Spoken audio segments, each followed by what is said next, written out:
It's me. It's me. It's the GOC. Coming to you live to tape 25 feet below the surface of the earth for another episodic YouTube adventure of story time here on Guardian of Chaos, the YouTube channel for Chaos Corner. Sit back and relax, drop an elbow on that like button, share, subscribe, leave a comment, get us into the algorithm. Much love and respect for everyone that's here. A shout out to my moderators, Austin Nance and the OTS Tribal Queen.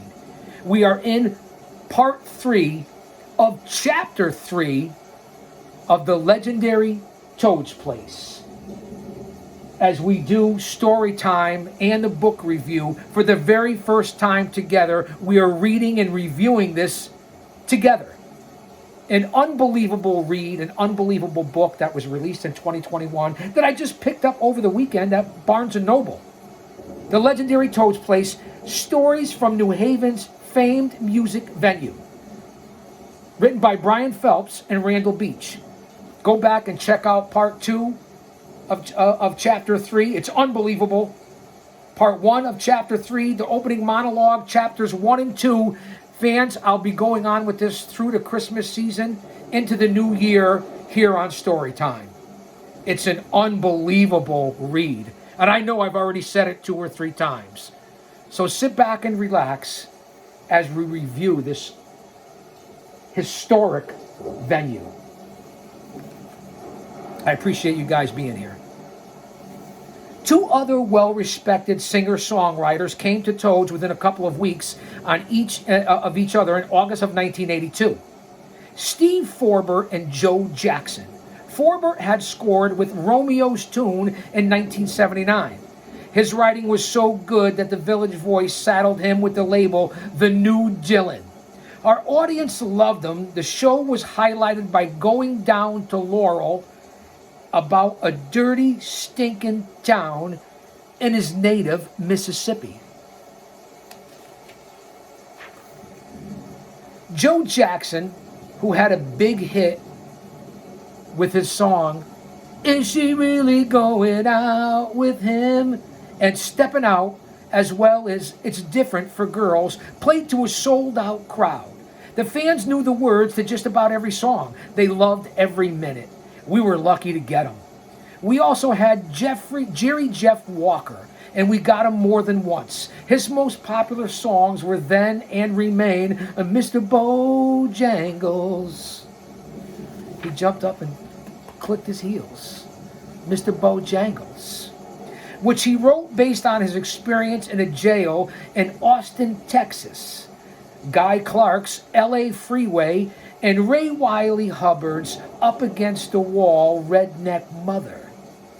The last one is a great bar song and guaranteed to get the crowd hooting, along with Jerry Jeff, was another popular singer-songwriter who died in 2020 like Prime did. Walker, who had a distinctively gruff voice, succumbed to throat cancer. Another real character was Warren Zevon, who came to Toads 5 times when he rolled in on September 21st, 1982. He was well known for Werewolves of London. Ow, the Werewolves of London. As we're here on part 3, chapter 3, Billy Joel, U2, and much more. Grab a snack, grab some water, grab a beverage. We're going to be here for a little while. Jerry Jeff was another popular singer-songwriter, like I said, who died in 2020. Rest in peace, Jerry. Another real character was Warren Zevon, as I just stated, who came here to Toads 5 times. When he rolled in on September 21st, 1982, I'm repeating this, so I'm hoping you're taking out your notebooks. So you're better off when you walk out of here than when you walked in, so you can hold an actual fucking conversation with somebody and know what you're talking about. Well, no offense, man. Kayfabe, lighten up.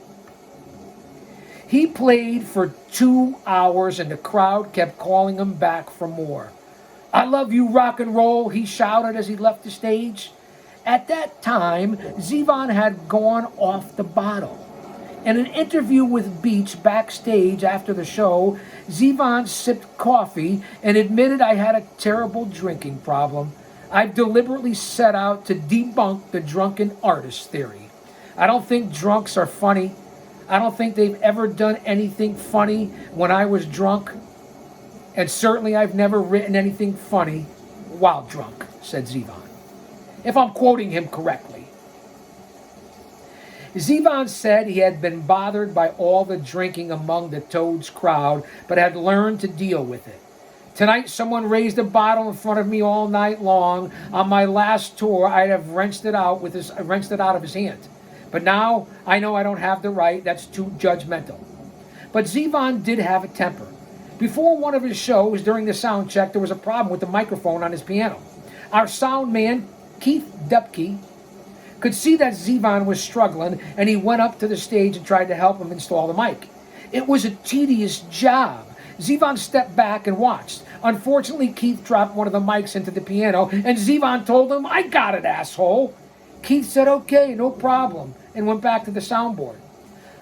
Anthony Tank Dunbar, our head of security, who was also my boss at one time, witnessed this and said, "We didn't know what he was doing. We couldn't make heads nor tails of him. After acts like that go crazy on stage, they come off and say, 'Can you find me something?' And I want to say, 'Find you what? A psychiatrist?'" Tank was a great guy. A big son of a bitch, too. We also had a problem before one of Zevon's later shows. A story in the New Haven Register, not by Beach, had a misquote from Zevon saying he didn't like his guitarist, David Lindley. Zevon read it and really pissed him off. We told him we had nothing to do with the article, but that didn't matter to Zevon. He blamed us for it, and he never played Toads again. In October 1982, we landed REM for the first of what would be several shows over the years. They had only been together for 2 years, but I had already could tell they were headed for the top. Many times through the years, as I moved through the building, listening to the bands and making sure the ship was sailing smoothly, I paid attention to what I was hearing. On that particular night, I stopped dead in my tracks and just took in the sound of REM. Guitarist Peter Buck, bassist Mike Mills, drummer Bill Berry, and lead vocalist Michael Stipe. It almost knocked me over how tight those guys were. I knew something had to happen with that band because they were just too good. It was great being on the ground floor with them, knowing they were headed for superstardom. But then there were those acts who were headed in the opposite direction. Sometimes we'd book somebody who had previously been selling out arenas, but then couldn't pack them anymore. Case in point, and I was at one of these shows, Peter Frampton. He had been so big with his Frampton Comes Alive album and tour in 1976, he managed to sell out when we had him on October 19th, 1982, and he put on a fantastic show. But it had to be kind of a letdown for him, playing for 750 to 1,000 people instead of 10,000. Afterward, I went downstairs and thanked him for coming. I gave him, I'm reading this for the first time with you. Lighten up. I gave him my usual rap. It's a great honor to have you here tonight. I don't want to go on too long or screw it up or accidentally say something that gets you into trouble like a politician. A week before Frampton, we had a new guy we thought would be worth the gamble. His name was Billy Idol. We could see there was promotional money and push behind him. He had a distinctive blonde hair and a tremendous amount of energy on stage. He brought the roof down. It was an amazing evening. He was another one we landed early that was headed for greatness. We also brought Bonnie Raitt when she was slowly building up her reputation as a wonderful singer and guitarist of mixed blues, rock, folk, and country. Her first album came out in 1971, and in 1977, she scored a hit with her cover of Del Shannon's Runaway. My little runaway, my runaway. No, you guys aren't tired of my karaoke yet, my impressions? But she wouldn't have a breakthrough album until Nick of Time in 1989. We booked her several times before that, and before she started winning an avalanche of Grammy Awards. That's what's so amazing about Toad's Place. In December of 1985, we had another up-and-coming band, Till Tuesday, with lead singer and bass guitarist Amy Mann. Earlier that year, they had hit the single Voices Carry. This band was part of the new wave movement of alternative rock. Amy was loaded with stage presence and she delivered for a sellout audience. Later on in her solo career, she returned to Toads, accompanied by Sean Penn's brother, singer-songwriter and guitarist Michael Penn, and Mann's future husband. In August 1986, we brought in Simply Red, a British soul and pop band led by singer Mick Red Hucknall. They had scored with 2 singles, Money's Too Tight to Mention, and Holding Back the Years. So our crowd was pumped to see them. The performance was superb. Sometimes you get lucky, other times it's your instincts. One day in the early 80s, we got a call from an agent who said he had a rising all-female band, the Go-Go's. We already had a band booked for the night the agent wanted, a local group out of Bridgeport called Uncle Chick. They had a good following in Connecticut, and we had decided whether or not to blow them off. Fortunately, we decided to go with the Go-Go's, thinking they could end up being something big. Soon afterward, they were doing big arenas with lead singer Belinda Carlisle, doing their hits, Our Lips Are Sealed, and We Got the Beat, oh baby, we got the beat. For that night, we guessed right, and in 2021, they were elected to the Rock and Roll Hall of Fame. Sometimes you don't, and you get an act that gives you nothing but trouble. In September 1982, we booked Jimmy Cliff and Peter Tosh into our Waterbury Toads outlet, a short-lived experiment on a second venue that just didn't work out for us. There's only one original Toads, man. Should have asked me back then. We hung in with Waterbury for 3.5 years in the early 80s, but it was a long slog. It seemed the people of Waterbury preferred to leave the area on weekends. I don't blame them for that, the dirty water. It was not the right city for a nightclub. Then their management team got involved in drugs and started to steal, so we had to shut it down. But before we did, we got Greg Allman, Johnny Winter, and Ian Hunter to play there. Cliff, the Jamaican reggae star, didn't dig the Waterbury Club either. Before the show, his tour manager said, "We don't like the vibe here, man." Meanwhile, Cliff was backstage talking with Beach. The room heavy with the smell of dope and sweat. "I used to play in bars," he told Beach, "but at this point, it's really pointless to play in a place this size," said Jimmy Cliff. We had booked the band to play 2 shows that night, and Cliff kept the crowd for the first show waiting for nearly 2 hours as he pouted and smoked. Finally, I told the manager, "If you don't play, you're not getting your equipment back." "You're holding us hostage, man," he replied. Cliff told Beach his affection for the people was the only reason he decided to go ahead with his performances.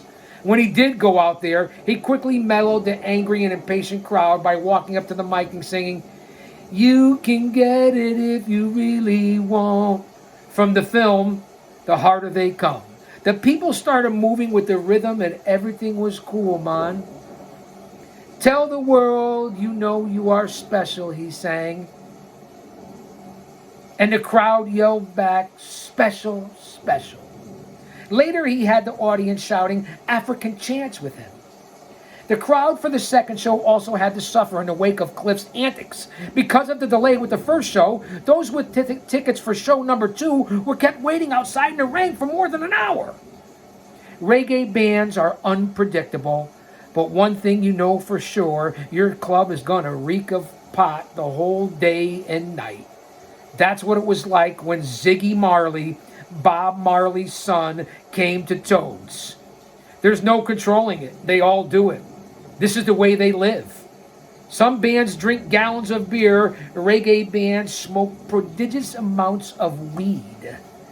As soon as I got there that day for the sound check at 4 o'clock, I could smell weed. They were high and they were going to stay high. They want their own version of reality through marijuana, the ganja, the rope.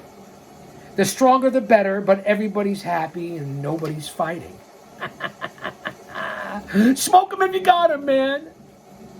Before the casinos came to Connecticut in the 1990s and started taking away some of our mainstream regulars, we were able to have Chris Christopherson with us for multiple gigs.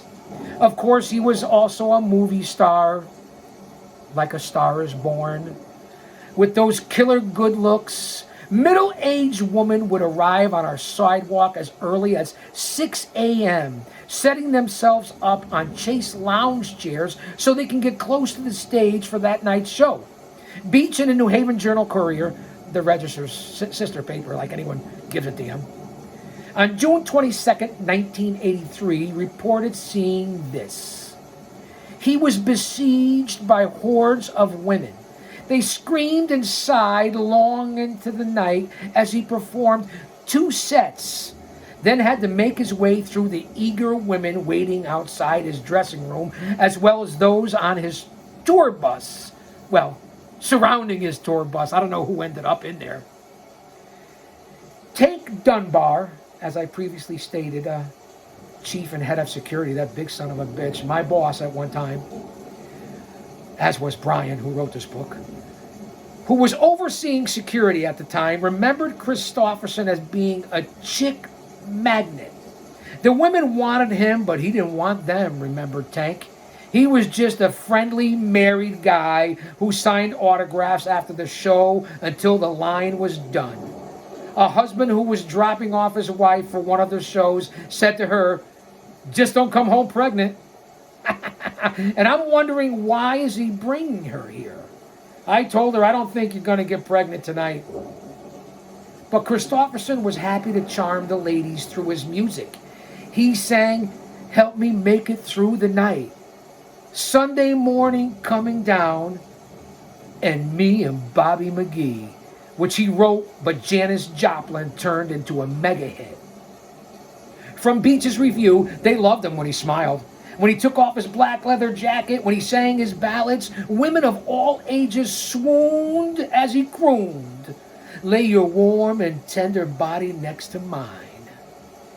As erotic as all this was, Christopherson told Beach he had stopped drinking and taking drugs. "I've got my life back together," he said. He had also found religion. The last thing he said to that hysterical crowd was, "God bless you." Another memorable show was July 25th, 1983. I hope you still have your notebooks out here for Chapter 3, Part 3. When Stevie Ray Vaughan in Double Trouble hit the stage, Stevie was one of the greatest guitarists who had who ever played at Toad's Place. No, it never got Clapton. Earlier that year, he had played on David Bowie's Let's Dance album, and that June, Vaughan's album Texas Flood was released. We got him shortly after he wowed the crowd at the Bottom Line in New York. Then he blew the roof off our club. People were frantic watching him play. 7 years later, he died in a helicopter crash in East Troy, Wisconsin. He's in the Rock and Roll Hall of Fame, obviously. On certain nights, we've been willing to host humorous oddball acts. And that's why we invited Weird Al Yankovic and Dr. Demento, the cult DJ, into our place in May of 1983. Yankovic was then only 23, but was riding the charts with his song parodies and unleashing his accordion. He sure played them at Toad's. "My Bologna," to the tune of the Knacks' "My Sharona." "Another One Rides the Bus," from Queen's "Another One Bites the Dust." And "Ricky," a takeoff of Tony Basil's "Mickey." It was fitting that these two were touring together, as Yankovic got his early inspiration by listening to Demento's radio show when he was a teenager, hunkered down in his bedroom in the suburbs of Los Angeles. Demento played tapes of some of his favorites at Toad's. They're Coming to Take Me Away, haha, by Napoleon. The Monster Mash by Bobby Boris Pickett. Hello, Mudda. Hello, Fada by Alan Sherman. And Harry's Jockstrap by Dickie Goodman. How did the crowd react? From Beach's review of that show, those two characters performed their craft for an amused, occasionally befuddled audience. There's never been a show quite like this one. While chomping on a pizza backstage before his performance, Yankovic told Beach, "I'm only doing what most high school kids do. Make up your own words as you sing along with the radio. I just decided with it. I never grew up, I guess." He's still doing it. In April 2020, the New York Times Sunday magazine devoted a long story to Weird Al, calling him a completely ridiculous national treasure, an absurd living legend, and our audience got to see him when he was just getting started. When Cyndi Lauper first came to Toads on December 2nd, 1983, she was just getting recognized, but she wasn't on the radio as much as Weird Al. 2 months earlier, she had released her first album, She's So Unusual, which included Girls Just Wanna Have Fun, and She Bop, We Bop, a He Bop, She Bop, and Time After Time. But those songs took a while to get traction, and so when she arrived at our place, there were barely 100 people on hand to see her. By the end of her show, there was hardly anybody left.